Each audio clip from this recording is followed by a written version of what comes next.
کہیں پر اگر آگ لگ جاتی ہے تو سب سے پہلے اگر اس آگ زنی علاقے میں جتنے بھی گھر جلے ہو 5 6 7 8 تو جہاں تک ہو پاتا ہے، تنظیم بہت فائنینشلی مضبوط نہیں ہے، بہت کمزور تنظیم ہے، مگر سب سے پہلے وہاں تک جو ہو سکتا ہے نمک، دال، چوڑا، مڑھی اور رفاہی اور تعاون لے کر وہ وہاں پر پہنچتے ہیں۔ اور اب تک آگ زنی میں جو آگ جہاں جہاں پر آگ لگی ہے، گھر جلے ہیں، ان میں سب سے پہلے نمبر پر سکٹیا، ککڑوا، پلاسی، باغمارا، پیپرا میں 2 مرتبہ تعاون پیش کیا گیا ہے، کربلا میں، نواننکار میں، کوچا ٹکر، سدبیٹا متیاری، اجوا، مجوا، رہریا، فرساڈانگی، ڈوبا وغیرہ وغیرہ۔ یہ تو وہ ہے جو یاد ہے، یعنی اگر آگ لگتی ہے تو سب سے پہلے آفس میں فون آتا ہے کہ حضرت یہاں پر آگ لگی ہے، کچھ لے کر پہنچیے۔ ہم میں سے جو بھی آدمی ہوتا ہے اس تنظیم کے آفس میں، دفتر میں، تو وہ کچھ نہ کچھ تعاون لے کر پہنچتے ہیں۔ بہت تو مدد نہیں کر پا رہی ہے تنظیم، لیکن جہاں تک ہو سکتا ہے وہ اپنی وسعت کے حساب سے تنظیم کام کر رہی ہے الحمدللہ۔ رفاہی کاموں میں سے ہر سال تقریباً 150 کٹ تقسیم کی جاتی، 150 کٹ رمضان کے مہینے میں۔ یہی تنظیم آپ کی تنظیم، کوئی باہر سے اس کی فنڈنگ نہیں ہوتی، اس کا چندہ کہاں سے آتا میں وہ بھی بتاؤں گا آپ کو۔ اور لاک ڈاؤن میں جو کتنے پریشان تھے لوگ، اس لاک ڈاؤن میں تقریباً 35 علماء کرام کو 1,000 روپے سے تعاون پیش کیا گیا ہے، اس وقت میں جب لوگوں کو 1 روپے کی ضرورت تھی۔ آپ کے اس غریب اور آپ کے اس چھوٹی سے تنظیم نے اس وقت سہارا بن کر کے کام کیا، اللہ اس کو قبول فرمائے۔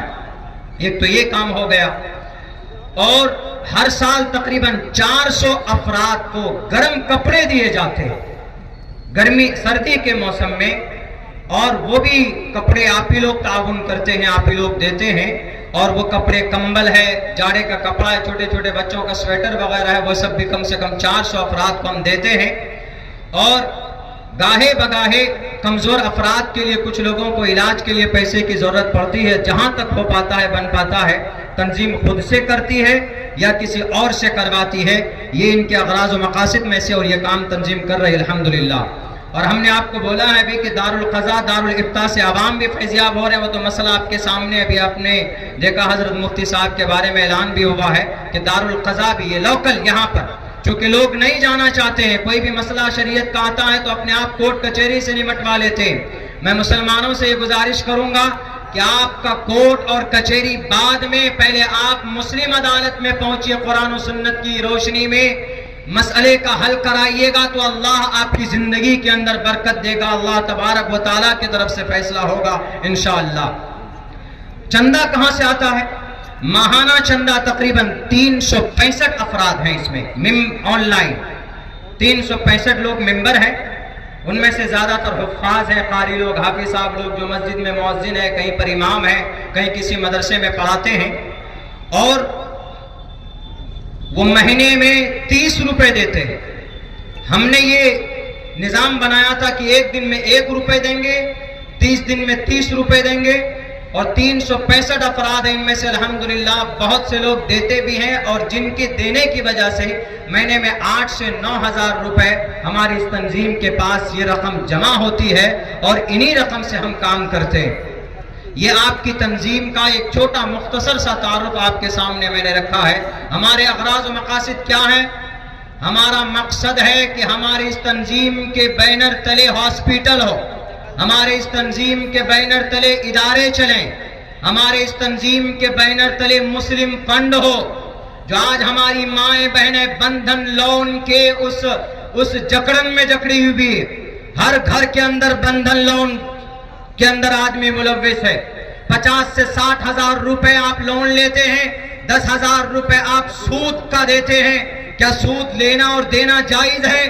اللہ نے قرآن کریم میں کسی بھی معاملے کو، کسی بھی مسئلے پر عمل نہ کرنے کی وجہ سے اللہ نے یہ نہیں کہا کہ میں تم سے جنگ کا اعلان کرتا ہوں، لیکن سود اتنا گندا اور اتنی خراب بیماری ہے، اتنا بڑا گناہ ہے کہ رب نے کہا فَإِن لَمْ تَفْعَلُوا، اگر تم نے سود اور یہ لون اگر تم نے نہیں چھوڑا ہے